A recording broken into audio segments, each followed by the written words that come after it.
On continue donc ce dont on a parlé hier, les lois des bénédictions, des berachot, quand une personne fait une bénédiction, comme il va prononcer le nom d'Akadosh Baruch Hu, le nom d'Hachem, alors il a une certaine propreté à avoir, et souvent il arrive qu'une personne, par exemple, voilà, a touché ses chaussures, ou a fait ses lacets ou quoi, quelque chose comme ça.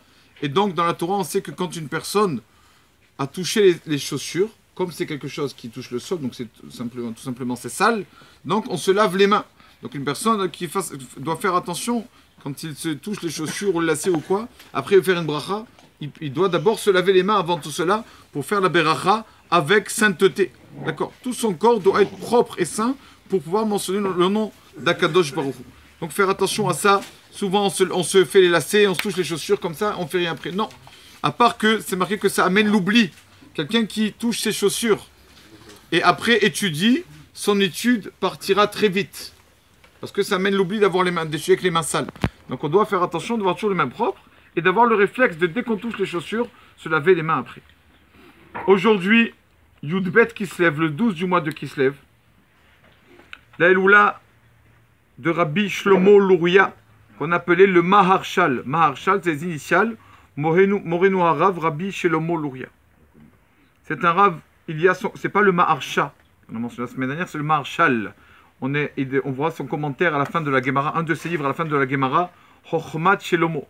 Ce Rav-là, on peut dire qu'il était vraiment connecté au ciel. Il avait toujours, d'ailleurs il marque dans son livre une fois, c'est marqué, Kar ironi minashamaim, comme ça, on m'a montré dans le ciel. Donc vraiment, il avait été connecté, il avait des dons, de vraiment avoir des choses que d'autres rabbinim n'ont pas eu. D'accord. Il y a une histoire, je pense qu'elle a été déjà racontée, mais je la raconte parce qu'elle est très belle sur ce Rav, le Maharshal. Il y avait donc dans sa communauté un couple, d'accord, qui n'a pas eu d'enfant pendant plusieurs années, et la femme qui est tombée malade. La femme qui est tombée malade, et avant de mourir, la femme qui appelle son mari qui lui dit « Écoute mon mari, s'il te plaît, je te demande une chose, on n'a pas eu d'enfant, on a été, Baruch Hashem, il y a eu beaucoup d'amour entre nous, on a été un couple formidable, on n'a pas mérité d'avoir d'enfant. Je te demande mon mari, je sais que mon heure ne va pas tarder. Je te demande une chose, reste avec moi, ne te remarie pas. Même si je dois quitter ce monde, ne te remarie pas. » Et le mari, qui dit, d'accord, pas de problème ma femme. C'est ce que je comptais faire d'ailleurs. Et il s'engage devant sa femme qui est malheureusement mourante à ne pas se remarier. Et donc malheureusement la femme qui décède, et 1 mois, 2 mois, 3 mois, bien sûr, après on dit on se remarie pas, on se remarie pas, mais il sent la solitude. Il sent la solitude. Et on a une halakha dans le Shulchan Aruch, mitzvah les kayem divrei hamet. Quand quelqu'un de mourant nous dit quelque chose, on doit essayer de faire le maximum de faire sa volonté. Et le Rav, donc le Maharshal, qui est le Rav de la communauté, qui appelle ce mari, qui lui dit, dis-moi, où tu en es dans ta vie? Tu veux pas avancer? Il faut avancer. Tu as une épreuve, c'est vrai. Allez, il faut avancer, ouvrir une nouvelle page et te remarier. Je dis, Rabbi, je me suis engagé. Je peux pas, Rabbi, je me suis engagé. Il lui a dit, remarie-toi. Tu peux. Moi, je te permets.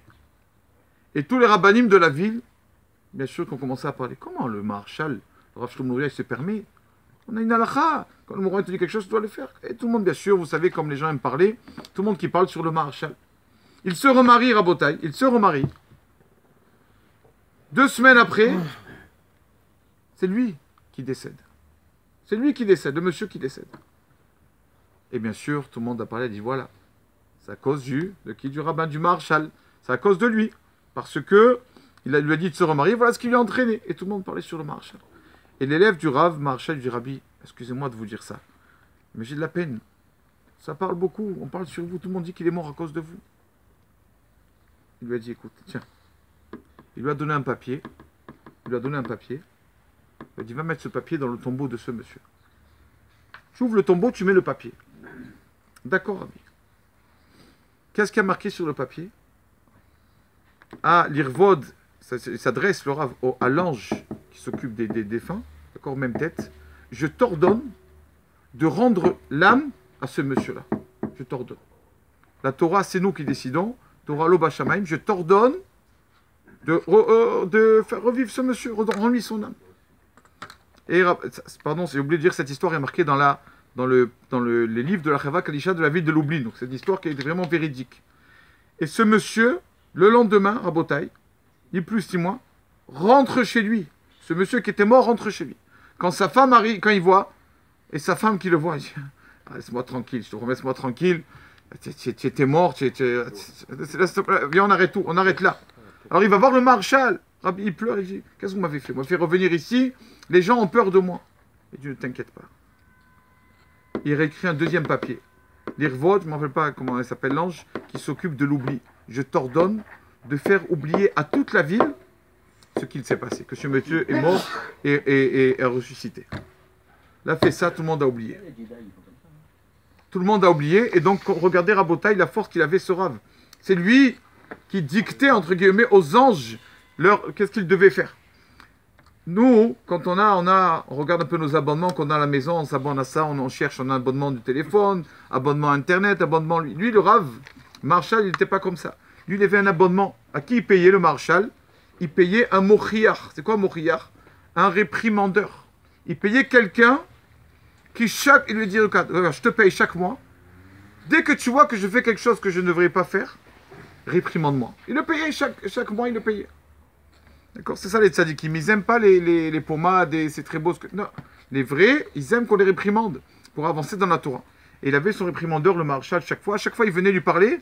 Le Maréchal, il mettait son talit sur la tête et il écoutait comme un enfant, il écoutait le réprimandeur. Tu as fait ça et comme ça. Tu n'as pas fait ça, tu n'as pas fait ça. Et un jour, le Maréchal, qui arrive à la synagogue en retard. Il arrive en retard à la synagogue. Et dans sa tête, il a dit, ouais, aujourd'hui, il a du travail, le réprimandeur. Je suis arrivé en retard à la synagogue. Et donc, bon, il fait sa prière, il fait vite, tout ça, il rattrape. Il attend 1 heure, 2 heures, 3 heures. Le réprimandeur ne vient pas. Qu'est-ce qui se passe? Pourtant, je l'ai payé. Pourquoi il ne vient pas? Le lendemain, c'est le Rav Marshall qui vient voir son réprimandeur et qui lui dit, Bokertov, est-ce que ça m'étonne que hier, tu ne m'as pas réprimandé? Et il y a un problème, tu vas arrêter de me réprimander. Hier, je suis venu en retard, j'attendais que tu viennes un peu me donner du moussard, de la morale, un peu sur la tête. Il lui a dit, je sais, j'ai vu que tu étais en retard, j'ai bien remarqué quand tu es rentré, j'ai tout vu. Et quand je suis venu pour te réprimander, j'ai vu, je t'ai vu en face de moi, j'ai vu à ta droite et à ta gauche 2 personnes en blanc, avec une belle barbe blanche. J'arrivais pas à m'approcher vers toi pour te réprimander. Hier, j'arrivais pas, donc je suis pas venu. Tu sais de qui s'agit-il? Ces 2 personnes qui étaient à ta droite et à ta gauche. Le Maréchal qui lui dit, c'est vrai que je suis venu en retard à cause d'un texte, un Tosfot qu'il y avait, et dans ce texte, le texte que j'ai étudié, il y avait 2 rabbanim qui sont mentionnés, Rabbeinu Tam et Rabbi Yitzhak. Ces 2 rabbanim là, il y avait un gros problème, leur texte était incompréhensible. J'essayais de le comprendre. Et c'est à cause de ça. J'ai baigné dans l'étude et j'ai pas vu l'heure. C'est ça que je suis arrivé en retard. Pour ces 2 rabbanim, il a dit, c'est les 2 rabbanim qui étaient à ta droite et à ta gauche. Il a dit, c'est ceux-là. Parce que tu es dans leur droit, ils t'ont accompagné, ils m'ont dit, allez, laisse-le tranquille. Ne réprimande pas aujourd'hui. Donc il était vraiment complètement connecté avec les tzadikim, ce Maréchal.